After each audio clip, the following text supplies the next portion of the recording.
నమస్తే అండి. నవంబర్ మాసంలోకి అడుగుపెట్టేసాం. చక్కగా మనకి మకర రాశి వారికి ఈ మాసం అంతా ఎలా ఉంటుందో చూద్దాం. అంటే మీకు భవిష్యత్తు మీద ఎదుగుదలకు కేంద్రీకృతమై ఉంటుంది. ఈ నెలలో మీరు మానసికంగా సిద్ధమవుతున్న తరుణంలో మీ పదవిలో ఉన్నత స్థాయికి చేరాలనే బలమైన ఆకాంక్షతో ప్రబలంగా ఉండటం వల్ల ఉన్న స్థానానికి వెళ్ళటమే కాకుండా అభివృద్ధిని సుస్థిరంగా దీర్ఘకాలికంగా నిలబెట్టుకునే ఆలోచనలు మీలో సాగుతాయి. భవిష్యత్తుకు బలమైన పునాదులు వేసేటువంటి గ్రహాల అనుకూలమైన స్పష్టంగా కనిపిస్తోంది. మీ ఆత్మవిశ్వాసాన్ని రెట్టింపు చేస్తోంది. మీ కృషికి తగిన గుర్తింపు లభించడమే కాకుండా ఆర్థికంగా కూడా మీరు ఊహించని లాభాలు, అన్ఎక్స్పెక్టెడ్ ఇన్కమ్ వస్తుంది. అది వారసత్వంగా కావచ్చు, లేదా పెట్టుబడుల ద్వారా లాభం కావచ్చు, లేదా వృత్తిలో లభించే ఇంక్రిమెంట్స్, ప్రమోషన్స్ లాంటివి కూడా కావచ్చు. ఇక గృహ జీవితంలో ఏంటంటే ఒక హ్యాపీ ఎన్విరాన్మెంట్, అంటే సుఖ సంతోషాలతో వెలివిరేయటం కానీ, సభ్యుల మధ్య అనుబంధాలు బలపడటం కానీ, ఆత్మీయత, అనురాగాలు పెరగటం లాంటివి జరుగుతాయి.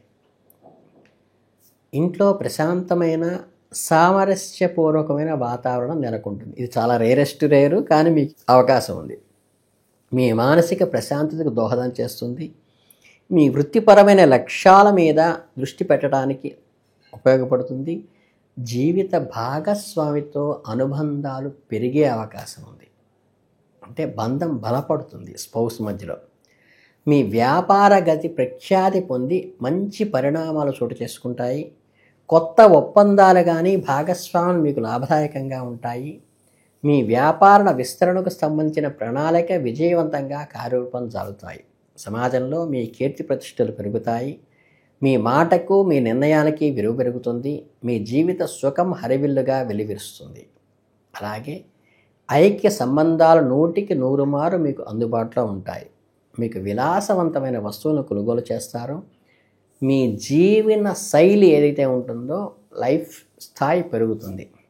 అలాగే మీలో పోటీతత్వం కూడా పెరుగుతుంది. అలాగే మిమ్మల్ని మీరు నిరూపించుకోవడానికి ఒక పిక్ స్టేజ్లో, అంటే అగ్రస్థానంలో నిలపడానికి మీరు మీ సహచరుల బృందంతో కలిసి పనిచేస్తారు. అది కంబైన్డ్ ఎఫర్ట్ అనమాట. సామూహికంగా చేసే పనిలో మీరు అద్భుతమైన ఫలితాలు సాధిస్తారు.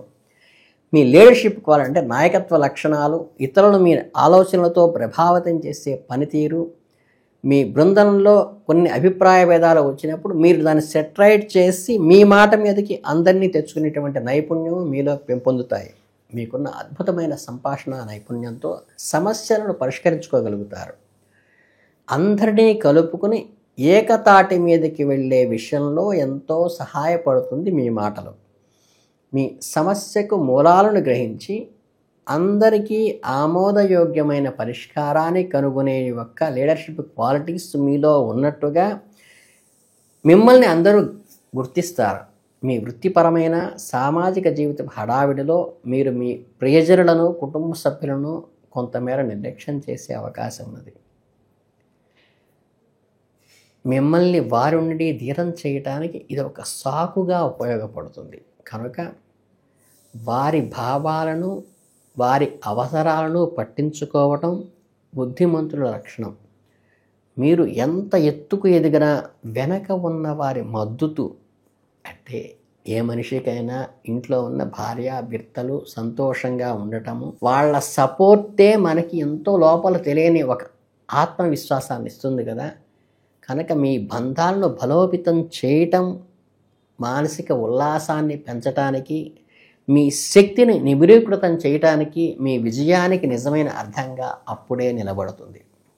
అలాగే నవంబర్ ద్వితీయార్థానికి వెళ్ళేసరికి అంటే మీ శక్తి, మీ దృష్టి మరింత కేంద్రీకృతం అవుతాయి. అంటే మీ ఎఫర్ట్ కానీ, మీ ఎయిమ్ కానీ పర్ఫెక్ట్గా వెళ్తుంది. అలాగే మీ లక్ష్యాలను స్పష్టంగా ఉండటం వల్ల మీరు అహర్నిశలు శ్రమించడానికి సిద్ధపడతారు. అవసరానికి మించి మీ శారీరక, మానసిక పరిమితులను దాటి ఎక్కువ పని చేయటానికి సిద్ధమవుతారు. దానివల్ల ఏమవుతుందంటే కొంచెం స్ట్రెస్ అయినట్టుగాను శరీరము మనస్సు కూడా నలిగిపోతుంది. మీలో ఏదైనా అలక్ష్యానికి పొందామంటే అంటే ఒక దాని మీద ప్రయారిటీ ఇచ్చినప్పుడు రెండోది తెలియకుండానే అన్ఇంపార్టెంట్ అవుతుంది. అలాంటప్పుడు అన్ఇంపార్టెంట్గా మారిన బంధాలు మీకు కొంత వెలితిని కలిగిస్తాయి. అలాగే కొత్త ఆలోచనలు, సృజనాత్మకమైన ప్రణాళికలు నిరంతరం మీ మెదడులో పెరుగుతూనే ఉంటాయి. వాటిని ఆచరణలో పెట్టడానికి నిరంతరం మీరు ఎఫర్ట్ పెడుతూనే ఉంటారు. అలాగే సంపూర్ణమైన ఆనందాలను, సుఖాలను పొందాలని చూస్తారు. భౌతికమైన సంపద మాత్రమే కాకుండా మానసికమైన ఎంజాయ్మెంటు, ఆత్మానంద స్థితికి మీరు ప్రాముఖ్యతనిస్తారు. మీ జీవిత భాగస్వామితో మీ బంధం ఒక కొత్త స్థాయికి చేరుతుంది. మీ మధ్య అవగాహన, అన్యోన్యత, కుటుంబ సభ్యులతో కలిసి సంతోషంగా గడిపే అవకాశము, కలిసి ప్రయాణాలు చేసే అవకాశం వస్తుంది. మీ మధ్య సంబంధాలు మరింత పటిష్టంగా మారతాయి. అదేవిధంగా మీరు భావనాపరమైన జీవితాన్ని కూడా ఇష్టపడతారు. మీ నిర్ణయాలు కేవలం బుద్ధితోనే కాకుండా హృదయంతో కూడా ఆలోచించి వాటికి కూడా మెరిట్ ఇస్తారు. మీకు న్యాయపరమైన నిర్ణయాలు తీసుకునేటువంటి అవకాశం కానీ, నిబద్ధతతో ఇతరులకు ఒక జడ్జిమెంట్ లాగా ఇచ్చే అవకాశం కానీ నెలలో వస్తాయి. దాన్ని సద్వినియోగం చేసుకోండి. అలాగే గ్రహ సంచారం మీకు కొన్ని అద్భుతమైన పురస్కారాలను, అలాగే సత్యము, వాస్తవికత, కృషి, ప్రేమ మరియు దుర్భేద్యమైన శక్తిశాలిగాను మీరు ఐడెంటిఫై కావడానికి వీలుంది. మీ కృషికి తగిన ప్రతిఫలం తప్పక లభిస్తుంది. ఈ మాసంలో మీలో ప్రేమ, కరుణ వంటి సుగుణాలు అన్నిటికన్నా ముఖ్యం. భవిష్యత్తులో జరగబోయే సంఘటనలు మీరు ముందుగానే అంటే దీర్ఘదృష్టి, విజన్ ఉంది మీకు అనేది అందరికీ అర్థమవుతుంది. అలాగే మీరు మానవ సమాజానికి అనుగుణంగా వేష భాషలలో, మీ జీవన పద్ధతుల్లో మార్పులు చేసుకోవటం వైపు దృష్టి కేంద్రీకరిస్తారు. మీకు సామాజిక పొగడలు, మారుతున్న విలువలు అర్థం చేసుకొని వాటికి అనుగుణంగా మిమ్మల్ని మీరు మలుచుకుంటారు. అంటే ఫీల్ కాకుండా దాన్ని మనకి పాజిటివ్గా వస్తున్నటువంటి మార్పులు ఎన్విరాన్మెంట్లో కానీ, సామాజిక పోకడలో కానీ అర్థం చేసుకుని జీవిస్తారు. మీ సంప్రదాయాన్ని గౌరవిస్తూనే సనాతనత్వాన్ని ఆహ్వానించే లక్షణం మీలో గొప్పతనం ఉంది.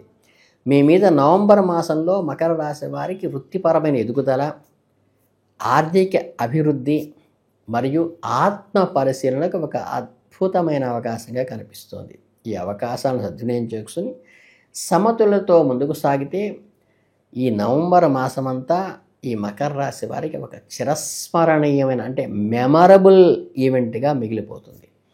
దానికి మీరు చేయవలసింది ఏమిటయ్యా అంటే, ప్రత్యేకంగా చెప్పాలంటే మన అన్నిటికీ బద్ధకాన్ని కలిగించేటి వాడు శని కాబట్టి, ఈయన మందుడు కాబట్టి, ఈ మందత్వము మీలో ఏర్పడటం ఒకటి, లేదా ప్రతిదానికి ఉత్సాహంగా ముందుకు వెళ్ళటం వల్ల ఏమవుతుంది, stress, mental stress, physical stress నలిగిపోవటం అనేది జరుగుతుంది కదా.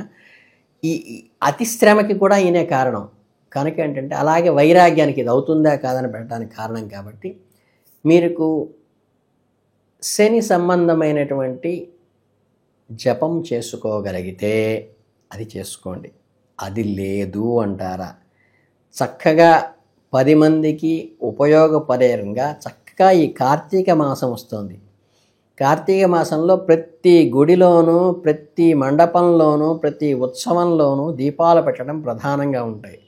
కనుక మీరు ఎవరికైనా సరే నూనెను దానం చేస్తే తీసుకునేవాళ్ళు తక్కువ ఉంటారు. ప్లస్ ప్రత్యేకంగా ఏంటంటే, దానం తీసుకునేవాడికి ఆ శక్తి లేకపోతే మళ్ళీ అది ఇచ్చిన ఫలితాన్ని 10 రెట్లే మనకు వస్తుంది. కాబట్టి ఆ దోషం లేకుండా చక్కగా ఈ మండపాల్లో దీపారాధన చేయటానికి కానీ, గుడి ప్రాకారం మీద దీపాలు పెట్టడానికి కానీ, ఈ దీప ఆరాధనకి కావలసినటువంటి పత్తి, దీప ఆరాధనకి కావలసినటువంటి నువ్వుల నూనె, ఇవి మీరు అక్కడ వెళ్ళి వాలంటరీగా వినియోగించి మీరు ఈ దోష నివారణ నుంచి నివృత్తి కావచ్చు. ఇది చాలా చిన్న పరిష్కారము. చక్కగా మీరు అక్కడ జరిగే ప్రతి ఫంక్షన్కి వెళ్ళి చక్కగా అక్కడ దీపాలతో అలంకరణ చేసి, చక్కగా ఓం షేపులోనో, స్వస్తిక్ షేపులోనో చక్కగా దీపాలు పెట్టి దీపాలను చక్కగా అక్కడ మీరు నువ్వుల నూనె ఉపయోగిస్తారు, పత్తి ఉపయోగిస్తారు, మీకు దోష నివారణ పూర్తిగా అవుతుంది, ఎవరికి అంటదు. అది 10 మందికి ఆనందాన్ని, ఆహ్లాదాన్ని, సంతోషాన్ని, ప్రజలకి తేజస్సుని కూడా ఇస్తుంది. కాబట్టి ఈ ఒక్క చిన్న పరిష్కారం చేసుకోండి, మీకు అద్భుతమైన ఫలితాలు కలుగుతాయి. అందరికీ మకర రాశి వాళ్ళకి అద్భుతమైన ఫలితాలు కలగాలని మనస్ఫూర్తిగా కోరుకుంటూ ధన్యవాదాలు.